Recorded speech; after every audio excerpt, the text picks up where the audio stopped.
नमस्कार विद्यार्थी मित्रांनो, Mpsc ऐकूमध्ये तुम्हा सर्वांचं हार्दिक स्वागत. मित्रांनो, पर्यावरण किंवा एन्व्हायरमेंट यावरचे सर्व जे टॉपिक आहेत आपण लवकरच आपल्या चॅनलवर अपलोड करणार आहेत, व्हिडिओद्वारे ते अपलोड करणार आहेत. त्या दृष्टीने पहिला चॅप्टर आजच्या व्हिडिओमध्ये आपण पाहणार आहे. जे हायलाईट केले ते परीक्षे दृष्टीने खूप महत्त्वपूर्ण आहेत. ओके, हे बुक नोट्स आहेत. जे हायलाईट केलेला टॉपिक आहे तो परीक्षे दृष्टीने खूप महत्त्वपूर्ण आहे. ओके, त्यातला पहिला टॉपिक किंवा पहिला चॅप्टर आपण पाहू, पारिस्थितिकी विज्ञान, इकॉलॉजिकल सायन्स सुद्धा म्हणतो आपण. तर कुठलाही सजीव आपण नोट्सद्वारे पाहू, कुठलाही सजीव हा अलिप्त नसतो. तो रासायनिक संरचना, तापमान, त्यानंतर आर्द्रता, दाब यासारख्या भौतिक घटकांनी तसे इतर सजीवांनी सुद्धा वेढलेला असतो. पृथ्वीवरील सर्व सजीव आणि त्याचे पर्यावरण यांच्यामध्ये पारस्परिक आंतरक्रिया होत असतात. त्यांचा परस्पर विविध मार्गाने परिणाम होत असतो. या परस्परांचा अभ्यास म्हणजेच पारिस्थितिकी किंवा इकॉलॉजी. म्हणजे एखाद्या याच्यामध्ये पारिस्थितिकीमध्ये किंवा एक सृष्टीमध्ये संरचना, तापमान, आर्द्रता, त्यानंतर दाब अशा भौतिक घटकांनी काय होतं त्यांना इफेक्ट पडत असतं किंवा त्यांच्या साईडने ते वेढलेला असतो. आणि त्याच्यामध्ये सर्व सजीव आणि पर्यावरण यांच्यामध्ये पारस्परिक आंतरक्रिया होत असते, म्हणजे देवाणघेवाणीची क्रिया होत असते. त्याला पारिस्थितिकी किंवा इकॉलॉजीसुद्धा म्हटलं जातं. आता इकॉलॉजी हा शब्द बघा, ओकोस म्हणजे निवासस्थान, लॉगोस म्हणजे स्टडी. हा कोणता शब्द आहे तर ग्रीक शब्द आहे. दोन ग्रीक शब्दापासून हा तयार झाला आहे. दोन ग्रीक शब्द कोणते, एक ओकोस आणि दुसरं म्हणजे लॉगोस. ओके, इकॉलॉजी त्याला म्हटलं गेलं आहे. शब्दाचा अर्थ काय होतं, पारिस्थितिकी म्हणजे सजीवांच्या त्यांच्या मूळ निवासस्थानी केलेला अभ्यास म्हणजे काय, इकॉलॉजी. तर या शब्दाचे सर्वप्रथम कुणी केला होता, शोध लावला होता तर रिटर्ननी लावला होता. ओके, 1968 हा शोध लावला होता. पण हा शब्द लिखाणामध्ये प्रथम वापरला कोणी, हेकेलने वापरला होता. ओके, म्हणजे सर्वप्रथम वापरला कोणी, रिटर्ननी केला होता. कधी केला होता, 1968. पण लिखाणामध्ये म्हणजे बुक्समध्ये सर्वप्रथम हा शब्द कोणी वापरला, जे हेकेलने वापरला आहे. ओके, क्वेश्चन विचारण्याची शक्यता आहे. त्यानंतर परिस्थितिकी काही व्याख्या पाहू आपण. तर हेकेलची व्याख्या 1969ची. सजीवांचा त्यांच्या सेंद्रिय आणि असेंद्रिय वातावरण या दोघांनीशी असणारा सर्वकष संबंध म्हणजे पारिस्थितिकी होय. कोणाची व्याख्या ही, हेकेलची, 1969ला केली ती. त्यानंतर ओडमे निसर्गाच्या किंवा परिसंस्थेच्या संरचनेचा आणि कार्याचा अभ्यास म्हणजे काय, पारिस्थितिकी होय. त्यानंतर टेलरने एक व्याख्या केली होती, सर्व सजीवांचे त्यांच्या पर्यावरणाशी असलेले सर्वकष संबंधाचे विज्ञान म्हणजे पारिस्थितिकी होय. ओके, ही जी व्याख्या आहे ते आपल्याला विचारण्याची शक्यता आहे किंवा जोड्या लावायला विचारण्याची शक्यता आहे. एका साईडला शास्त्रज्ञांची नावं देतील, दुसऱ्या साईडला त्यांची व्याख्या देतील, तर जोड्या लावा आपल्याला विचारण्याची शक्यता आहे. त्यानंतर पारिस्थितिकी विज्ञानाच्या काही प्रमुख शाखा आहे, आपण ते पण पाहू. पारंपरिक पद्धतीने पारिस्थितिक विज्ञानाची कशाद्वारे व्याख्या केली आहे, वनस्पती आणि प्राणी पारिस्थितिकी असं केलं आहे. म्हणजे दोन पद्धतीमध्ये केलं आहे. एक म्हणजे वनस्पती पारिस्थितिकी आणि दुसरं म्हणजे प्राणी पारिस्थितिकी. मात्र वनस्पती आणि प्राणी आणि त्यांचे पर्यावरण या परस्परावलंबी आणि वेगवेगळ्या न शकणाऱ्या गोष्टी ओके आहेत. पुन्हा एकदा ऐका, मात्र वनस्पती आणि प्राणी आणि त्यांचे पर्यावरण या परस्परावलंबी आणि वेगवेगळ्या होऊ न शकणाऱ्या गोष्टी आहेत. हे आधुनिक पारिस्थितिकी विज्ञान मान्य करते. म्हणूनच आधुनिक परिस्थिती विज्ञानाचे विभाजन खालील शाखामध्ये केले. आता मेन व्याख्या आपण पाहिलेल्या आहेत आताच, त्याची शाखा पाहू आपण. तर याचे प्रकार पाहू आपण परिस्थितिकीचे.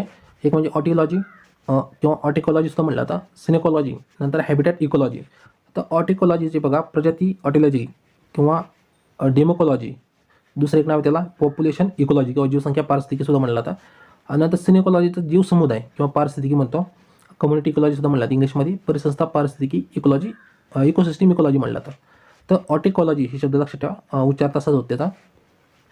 आता त्यांचे डेफिनेशन पाहू आपण. ऑटिकॉलॉजीचे एक विशिष्ट प्रजातीचा, एखादी प्रजाती समजा वाघाची किंवा त्या प्रजातीच्या एखाद्या विशिष्ट सदस्याचा पर्यावरणाशी असणारा संबंध म्हणजे ऑटिकॉलॉजी. म्हणजे स्वतःचा इतरांशी असणारा संबंध, जसं की एखाद्या वाघाचा पर्यावरणाशी असणारा संबंध याला काय म्हणतो आपण, ऑटिकॉलॉजी.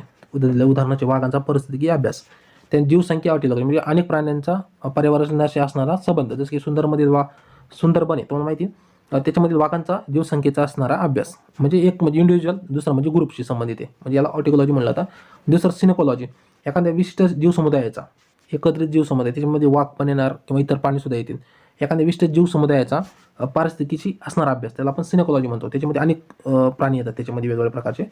ओके, त्याच्यामध्ये वाघाचं जर उदाहरण पाहिलं तर या ठिकाणी चिलका सरोवरच्या आसपास प्राणी येतात, समजा हरिण येत असन, वाघ येतात किंवा इतर प्राणीसुद्धा आहे, माकड किंवा जे आसपास जे प्राणी राहतात, तर ते त्या परिस्थितीमध्ये येतात आणि त्यांचा असणारा पर्यावरणाशी संबंध किंवा परिस्थितीचे संबंध तर सिनेकॉलॉजी असं म्हणलं जातं. आता प्रजाती म्हणजे स्पेसिस इंग्लिशमध्ये शब्द आहे. जीवसंख्येला पॉप्युलेशन म्हणलं जातं. आदिवासला हॅबिटॅट, जीवसमुदायाला म्हणजे कम्युनिटीला परिसंस्था म्हणलं जातं. जीवसमुदाय इंग्लिशमध्ये कम्युनिटी म्हणलं जातं आणि परिसंस्थाला इकोसिस्टम म्हणलं जातं. ओके, आता पर्यावरणाची व्याख्या आपण पुन्हा एकदा पाहू. पर्यावरणाची व्याख्या सर्वांना माहीत असेल, सजीवांच्या सभोवताली असणारे जे जैविक आणि अजैविक घटके किंवा प्रभाव आणि घटना यांचा एकत्रितपणे जे अभ्यास केला जातो त्याला पर्यावरण म्हणलं जातं. त्यानंतर अन्न, ऊर्जा, ऑक्सिजन आणि प्राणी निवारा जे हायलाईट पॉईंट आहेत बघा ते खूप महत्त्वपूर्ण आहे परीक्षेच्या दृष्टीने आणि याच्यावरच क्वेश्चन टाकलेला आहे आजपर्यंत. अन्न, ऊर्जा, ऑक्सिजन, पाणी, निवारा अशा अनेक गरजांसाठी प्रत्येक सजीव हा त्यांच्या पर्यावरणावर अवलंबून असतो. ओके, हे तर सर्वांना माहिती आहे. पर्यावरण आणि सजीव यामध्ये सतत घडणाऱ्या आंतरक्रिया अत्यंत गुंतागुंतीच्या असतात. पर्यावरण जैविक आणि अजैविक दोन प्रमुख घटक आहेत. त्यानंतर पर्यावरण हे स्थिर नसून सतत बदलणारे आहे. ओके, विचारण्याची शक्यता आहे. पर्यावरण कोणत्या प्रकारचे तर स्थिर नाही, ते सतत बदलणारे विचारण्याची शक्यता आहे. त्यानंतर दुसरा पॉईंट पाहू आपण, नैसर्गिक आणि मानवनिर्मित पर्यावरण. याच्यामध्ये काही मानवाने नैसर्गिक परिस्थितीमध्ये स्वतःला अनुकूल व फायदेशीर असे अनेक बदल घडून आणून अनैसर्गिक पर्यावरणाची निर्मिती केली आहे.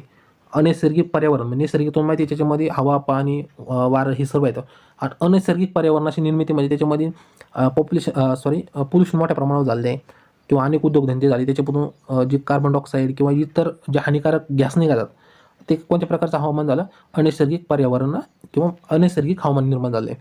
आणि ते कोण निर्माण केले, मानवाने निर्मिती केली. त्यामध्ये वसलेली शहरे किंवा शेती त्यांची उदाहरणे आहेत. मानवाने शहरी वसून नैसर्गिक पर्यावरणात अनेक बदल केले आहेत. शहरी कारखानदारी, मोटारी, वीज निर्मिती केंद्रे यापासून निर्माण होणाऱ्या वायूंच्या उत्सर्जनाने प्रदूषित झाले आहेत आणि नैसर्गिक पर्यावरणाच्या अवनतीस मानव विविध प्रकारे कारणीभूत या ठिकाणी आहे. त्यानंतर इतर सजीवाप्रमाणेच मनुष्य हा स्वतः देखील पर्यावरणातील एक सजीव आहे. इतर सजीवाप्रमाणेच मानवी पर्यावरणाच्या भौतिक वैशिष्ट्यांनी प्रभावित होत असतो.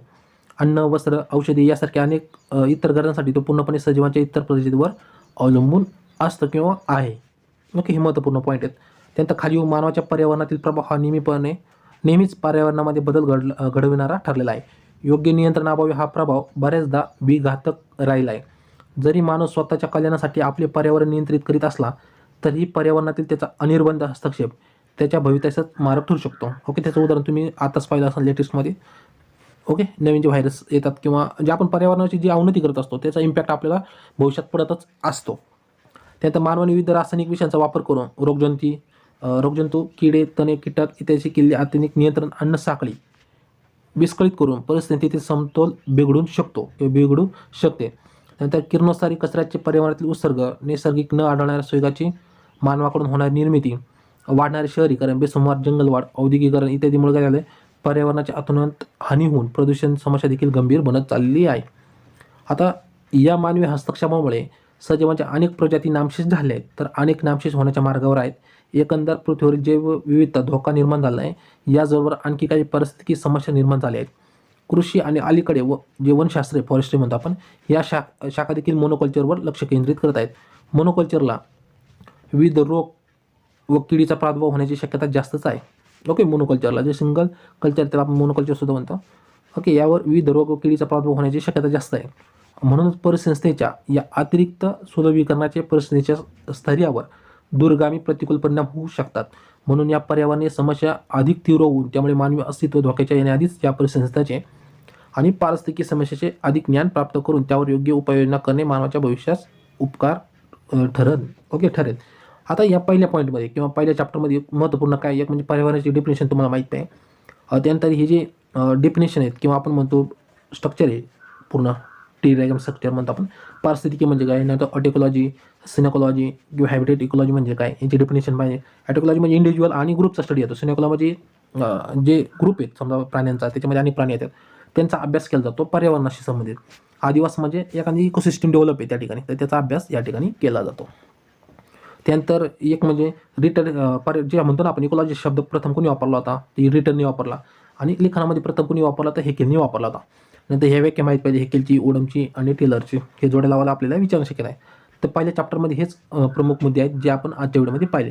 तर मित्रांनो, पर्यावरणाचा पहिला टॉपिक जो पहिला चॅप्टर आहे आपण जो रिव्हिजनमध्ये घेतला आहे, तुम्हाला आजचा व्हिडिओ कसा वाटला कमेंट करून सांगा. जर सिरीज पुढे चालू ठेवायची असेल नक्कीच कमेंट बॉक्समध्ये सांगा. तर व्हिडिओ आवडला तर नक्की व्हिडिओ लाईक करा, चॅनल अजूनही सबस्क्राईब केलं नसतं कारण आपण इथून पुढे चांगले लेक्चर आणणार आहे, रिव्हिजनच्या दृष्टीने असणार आहे. कारण एक आपण बघा आता कोळंबे सरांचं पुस्तक पण लवकरच कंप्लीट करणार आहे किंवा जे मेगा भरती असेल किंवा राज्यसेवा किंवा कंबाईन एक्झाम आहे तर यांसारखे जे मटेरियल लागणार ते मटेरियल आपल्या चॅनलवर आपण नोट्सद्वारे लवकरच अपलोड करणार आहे. त्याच्यामुळे हे मिस करू नका आणि चॅनलला सबस्क्राईब केलं असेल तर नक्की चॅनलला सबस्क्राईब करून ठेवा. तुम्हाला त्याच्यामुळे काय होईल अपडेट भेटत जाईल. तर भेटूया नवीन व्हिडिओमध्ये. तोपर्यंत सर्वांना जय हिंद, जय महाराष्ट्र, धन्यवाद.